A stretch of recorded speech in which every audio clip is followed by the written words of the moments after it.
Hey, how you doing? This is John, and welcome to John's Long Box. You asked for it, you got it. Shoguns. So this is the Shogun Warriors #1. I forget who asked, but one of the subscribers asked to see Shogun Warriors, so I do Shogun Warriors. I'm easy like Sunday morning. Still only 35 cents. Do you know why that Marvel did stuff like that? That meant DC raised their prices to 40 cents. So, and that meant 40 cents was just around the corner. But they like to stick it to DC a little bit. So DC would raise their prices, then Marvel would still only 35 cents, kids. And then, blam, they would hit you up. So this is 1978 Marvel Comics Group and first issue. This is a collector's item. How do I know that? Because it says it right there. You got to get this. You got to keep it in pristine shape because it'll be worth zillions of dollars. I don't know how much it's worth. It's probably worth nothing. But pretty cool cover. I did not collect this as a kid. Oh, I take that back. I bought issue #1 as a kid. So this is the actual copy that I bought when I was a child back in 1978. And I loved the Shogun Warriors. Oh my God, I played the hell out of them. I saved up my lunch money and I bought them. I remember, I think it was $11. If I remember correctly, it was $11, and I saved my lunch money to get a Shogun Warrior. And I remember I went to Play World, back when Play World was open. My mom drove me down there, and I used my own money, and she opened up the box, and it was a Dragoon, was the first Shogun Warrior that I bought. And we opened it up, and she looked at it, and she goes, you want this? And I was like, yeah! I was so excited to get it. And we put it back in the box, and then brought it home, and I loved it. I got Dragoon, I got Mazinga, and I got Raideen, and my friend had the same ones, but he also had Godzilla. I never got the Godzilla toy. And they were big. They were like 24, they were like 2 feet tall. And of course, they battled the Micronauts. Why not? So I had a whole bunch of Micronauts. I had the Shogun Warriors. Oh my God, did I loved playing with them. I just loved them. But for whatever reason, I never got more than the first issue of the comic. I've since bought a full run on eBay. I went on a comic book buy and splurge about 10 years ago, and I bought a lot of comics that for my collection. Here we have the amazing Energized Spider-Man. I always joke about this when I see this ad. I call this the in-action figure. Why? Because it was plastic molded in this shape. The arms, nothing moved. It was this shape, and it had like I think, yeah, battery powered. That you put batteries in his back, and you could it had like a little motor that you put down this like weighted plastic thing that looked like a web, and it would drag stuff. You would pull up a string, or you could tie the string to something and it would look like he was crawling up. The other hand had a flashlight, and then if you stuck he had like little plugs. If you jabbed the plugs into this thing, the battery would spin the propeller, and had a Spider-Man copter. I didn't like it even at the time. First off, with the exception of the Shogun Warriors, which made sense that the Shogun Warriors would be, I liked all my toys to be small. Like if it didn't fit in one hand, I didn't like it. I don't know. I was a weird kid. So I didn't like this. Second off, it wouldn't have fit in on a scale with any of my other toys, so I never would have gotten it. And then it wasn't articulated. It didn't move, so there was no way I was buying this toy. So there you go. That's my experience with the Spider-Man in-action figure. So now let's look at the Shogun Warriors. And I already told you, I love the Shogun Warriors. I love the Micronauts. I never got ROM. I didn't particularly like the toy ROM, but here's a funny... I collected the Micronauts toys. Oh my God, did I collect the Micronauts toys. I collected the I collected the Micronauts toys, yes. And I also collected the Micronauts comic. I loved the Micronauts comic. And I loved the ROM comic. But my favorite of the toys was the 3 Shogun Warriors, but I didn't get the comic. I don't know why. I don't know why. I just think they didn't fit in with Marvel. So there you go. I'm just looking at the 1978 Hiromi Pro Toy. Okay, that's who owns them. Vanguard Ace, copyright 1978. Okay, that's pretty cool. All right, so we looked at the indicia, 1978. So I already established that I didn't collect these comics. I bought a full run later on, and they were a chore to read. They weren't my favorite. So, oh yeah, let's look at the credits. Doug Munch, writer.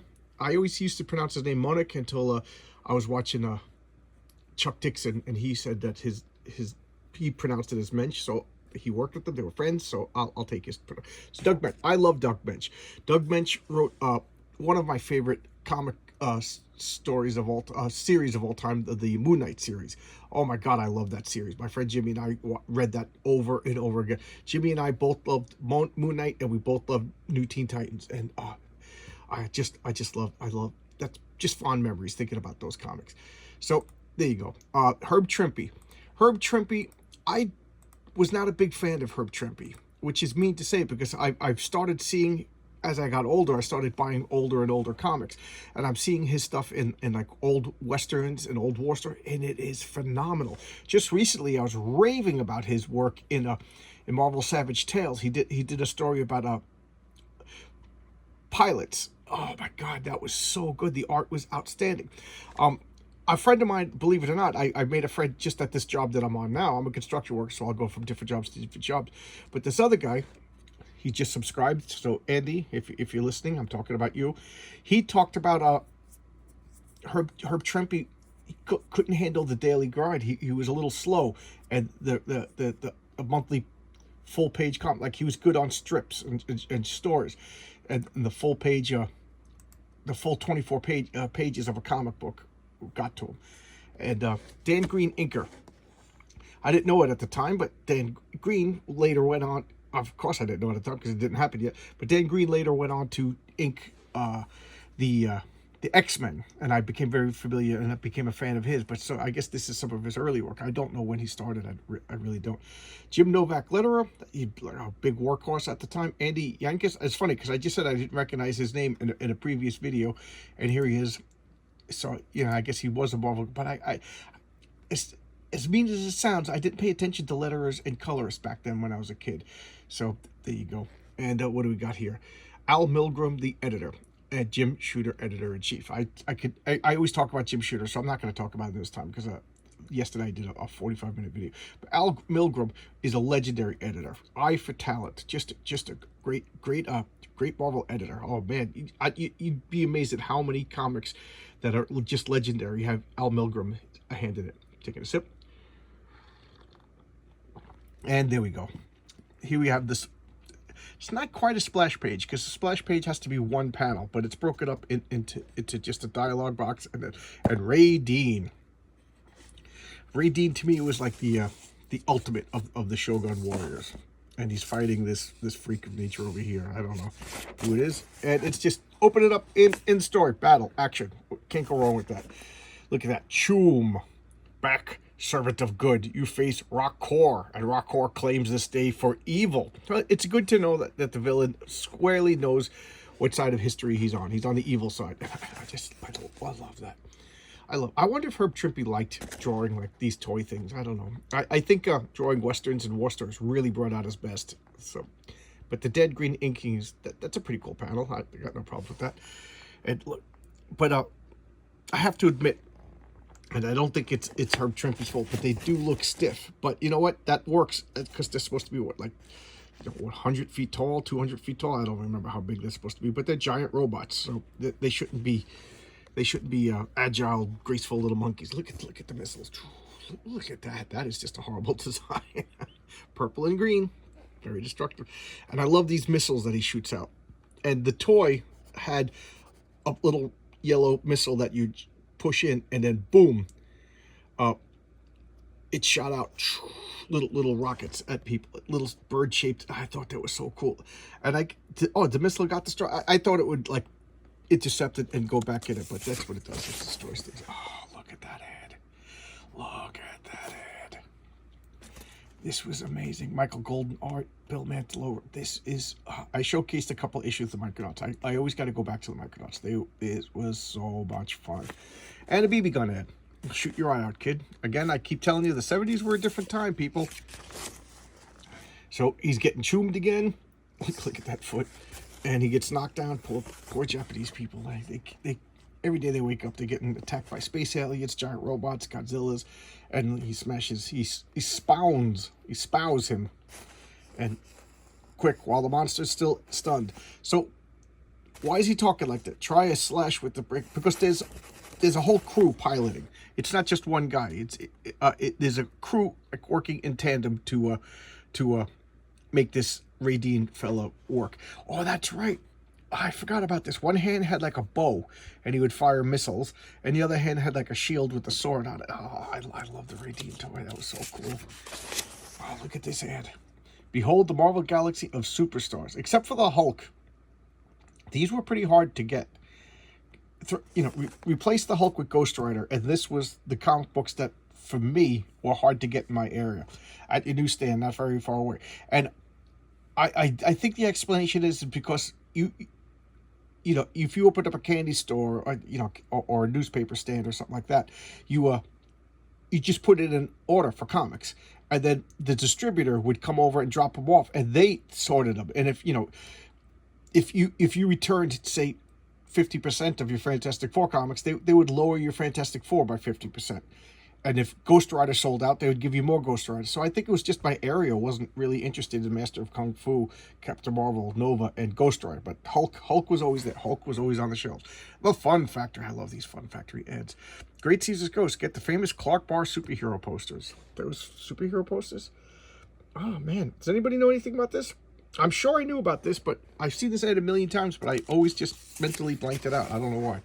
And here we have lovely idyllic mountains, someplace in Japan. And I remember that that they mentioned that it was near Tokyo. So what was that? Hokkaido? I forget. Any fans of Japan know the geography of Japan? I don't. But this is the people of the light. And they were never mentioned. They were just called the people of the light. And the bad guys were called the people of the dark. How generic, but that's the way it goes. And they weren't named until the official handbook of the Marvel Universe. So I remember when I saw the Mindai, and I was like, oh, Shogun Warriors. Why didn't I recognize the name? Because that was the first time they were named in Shogun Warriors. Now I bet you they were named in the notes, and that's how they came up with the name. But it was never published in the comics. So that's my excuse for not knowing the Mindai as the people of the dark. So here we have, they're watching everything. This is the agents of these people of the light and volcano. So we're going back in time to this thing erupting from the volcano and the satellites picking up pictures. And I guess that was a big deal at the time that they had a super advanced spy satellite. 1978. Here we got some more ads. This is pretty cool. I remember this. Yeah, I talked about that a few times. Crappy Bank. Was this Frank Frazetta posters? Let's get some Frank Frazetta posters. The Mego action figures with the clothes. I told you I never got Thor, and one time I actually saw Thor in a toy store. I was staying at my grandparents' house, and they were like, nope, they're not buying it for you. That's a girl's toy. Why? Because it had cloth clothes and long blonde hair. So I never got Thor. The patriarchy brought me down. Gender roles. So yeah, they're flying airplanes, they're launching missiles, and boom, everything's just getting shot down by this space alien. What are we gonna do? Oh no, I made a mistake. So a jet pilot, boom, gets disappeared. A bathysphere guy gets disappeared. A great driver gets disappeared, and they all get teleported to the sanctuary where these guys are pretty much conscripted into piloting the Shogun warrior named Raiden. And now they're talking the backstory. These are the Mindai, the people of the darkness. These are the I forget what they're called, but the Luminia, the people of the light. And of course, I love this stuff. It goes all the way back like to one of the one of the first space operas, The Lensman. If anybody read The Lensman, I read The Lensman. It's a tough read, but it's very inventive. And one of the things I like about The Lensman is the alien races are alien. It's a book, so you could have really, really alien races. You don't have to worry about a special effects budget. I'm going to take a sip. And in The Lensman, you had the forces of civilization battling the forces of like the Boscone, they were called. And it was basically the forces of light versus the forces of darkness. And they were breeding, unbeknownst to humanity, they were breeding until they got the perfect being that could wield the lens. And that's what the Green Lantern was inspired by. But this is the similar thing. These alien civilization is battling this good civilization, and they're doing it through proxy wars. That they're not going to confront each other. So their alien agents are battling each other. They're making giant robots. You see their space battles were too destructive. Just like L. Ron Hubbard, they got destroyed by volcanoes. And who is this guy? I forgot about this. Lord Marcon. So Lord Marcon established a base on Earth where he bred and horrible monsters to continue their war. Spider-Man does some pizzazz. I never got pizzazz comic. I love this ad. These were all the different Spider-Man comics that were. So there was 1, 2, 3, 4, 5 different Spider-Man comics when I was a kid. This was Marvel Tales. This was a reprint of the older, you know, from the first appearance of Spider-Man till whenever it got canceled. And that was a big deal at the time because it was hard to get back issues back then. One of the only ways to get back to read these wonderful stories when you missed them was to read the back issues. I read the reprints, and reprint titles were pretty big. There was World's Greatest Comics, which was a Fantastic Four reprint. There was Marvel Tales, which was a Spider-Man reprint, and you know, people got them, and they had original covers, so people still track them down and collect them. Then of course we had the Amazing Spider-Man, which was the the flagship in the original Marvel Team Up. I love Marvel Team Up. Spidey Super Stories, which I'm collecting now because I talked about it a million times. My box of these disappeared. And Peter Parker, the Spectacular Spider-Man. This is a funny thing. I originally I originally just bought comic books as a kid. I didn't know about collecting. I just bought whatever caught my eye. And of course I got Spider-Man, Fantastic Four. And then if you missed an issue, you know, you just missed it. It was like gone forever because it was hard to find. So a friend of mine was just like, you don't collect comics. You know, we were in 3rd grade. He goes, you just buy comics. Collecting comics means you got to get and I didn't even know comics had numbers at this point. You know, I was just buying stuff. So he showed me the numbers and he showed me like, you got to get them in order. And then it was like the worst thing that ever happened to me because here I am in my 50s, still collecting, obsessing about these numbers, these numbers that really don't mean anything. So I decided I was going to get Spectacular Spider-Man because the numbers were lower. So I actually got Peter Parker's Spectacular Spider-Man from issue number 1. So I just gave up on Amazing Spider-Man because I was never going to get a full set. So I collected, Peter Parker's Spectacular Spider-Man was my Spider-Man. And I liked it at the time because although they shared a continuity, of course it was Spider-Man and they didn't contradict each other. They didn't suffer from that Marvel, like, constantly jumping back and forth, you know, where you needed both titles. You could get Spider-Man, Peter Parker Spectacular Spider-Man, collect it, and have a satisfying, complete Spider-Man story and experience. You know, since like the mid-90s, you know, you got to get this issue to get this issue to get this issue to get this to get a story. And I hate that. I think that's one of the reasons why comic book sales went down.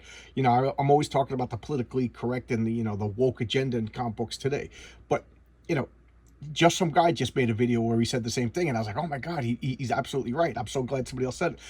I think the beginning of the decline of comic book sales was all these events and tying all the stories together and having to get 6 different titles to get one complete story. It was too expensive. People didn't really like it. It was cool at first, you know, and then because they had different artists, different titles, stories just seemed disjointed, and I didn't like it. And a lot of people that I remember back in my collecting days, they kind of just weaned themselves down. And then you got like, I don't know, in the early 2000s, it was like jokey, everything was like whimsical and goofy, and then they started like around 2005 just disregarding continuity. Like they would hire like celebrity guys to write a comic book. I remember the first time I noticed it was a Black Panther reboot, and they just like this doesn't fit in with all the established, you know, and it really jarred me, and I stopped collecting it. And now, you know, and then 2015 came along, 2016, and you know, the message, as Critical Drinker always says, you have to agree with the message, otherwise, you know, you're a Nazi. And you know, if you disagree with the message 1 millimeter, you're a Nazi. So there you go. All right, and his Grit. That was a long rant for Shogun Warriors comic. And here he is. This guy's just blasting the crap out of things. They show him the Raideen, Shogun Warrior Raideen, which, like I said, this comic is presenting it as the original and first of the Shogun Warriors. So my initial assumption was correct. As a little kid, I always thought that he was the premier. He was just the coolest looking one. But Dragoon was my favorite because I was the only one who had Dragoon. So of course, every kid wants to be a little bit unique. So here we go. There's Raiden. These guys are going to be the team. You know, you got the we got the Japanese woman, we got the black guy, and we got the Caucasian guy. So, you know, my representation back in 1978, you had it. And look at these. They look like, you know, cartoon uniforms. Oh, man. Here we go. Shang-Chi, Master of Kung Fu. Guys, please go back and look at my Shang-Chi video. Okay, I made it right before I went to go see, or right after I went to see the Shang-Chi movie, and it was, I thought, one of my better and more important videos. I talked about how they fundamentally got Shang-Chi wrong in the movies. Go watch that video. You know, just search Shang-Chi in my thing, and you'll find it. I break out all. I try to establish my credibility. I show all the comics and everything. I just love it. Here, this is Zek. Look at that. That is just awesome. Awesome. All right, so here's Raiden beating the crap out of this goofy-looking robot. It looks like over here he's flipping him off, but he's activating his shield, and he's scallopping him. Chops his head right off. Now, I was going to say, he chops the head off a robot. Who cares, you know? But it's filled with lava. And the lava forms into this monster. And I told you, Rocko could not be stopped. Another monster. Of the same monster without its bionic gizmo. So that was the pilot. So that was really a suit of armor. Here's John, believe it or not, that's John Belushi as the samurai. he was in an issue of Marvel Team Up. And Iron Man in the Irresistible Force. All right, Iron Man. There's a reason Tony Stark is a genius, because he uses Twinkies. And Twinkies are delicious, unlike those disgusting fruit pies. If you like fruit pies, there's something wrong with you. And you see, this is what fruit pies make you do. They make you froom and vomit all over a Shogun Warrior. So now they're all trapped, and they bash out. And what are they going to do? We're going to have to call in the other Shogun Warriors. We're going to behold Combatra and Vanguard Ace. Now, my Shogun Warriors, it was Raiden, Mazinga, and Dragoon. So this comic had Combatra and Vanguard Ace. That I could see that's probably why I didn't collect it. That, and I thought it just didn't fit in with Marvel. And they introduced Red Ronin as a giant robot, and Marvel owns Red Ronin because they created it, but they don't own the Shogun Warriors. So there's no references to this comic in modern Marvel. Toy soldiers. Look at that. The Kiss, a monster. The Kiss solo albums. The Paul Stanley one was great with Back in the New York Groove. And I can't name any of the songs. Not the Paul Stanley, the Ace Frehley Back in the New York Groove. That was like a big hit. And I can't name any songs other than that on these 4 albums. Is the Peter Criss one any good? But it was a great stunt. Great stunt. 4 solo albums, and everybody wrote their own songs. Kiss was great. I loved Kiss. I loved Kiss, everybody. What do you want me to say? The first 6 Kiss albums are classic rock and roll albums. Okay. And the Music of the Elder, that was like, oh, okay. That was the last Kiss album I bought. So I got everywhere. I even got Unmasked because I'm a freak. All right, so there you go. Shogun Warriors. Thank you for suggesting it. It was a lot of fun, very nostalgic for me. And maybe I'll revisit this series sometime in the future. Thanks a lot, everybody. I'll see you tomorrow with another video. Bye-bye.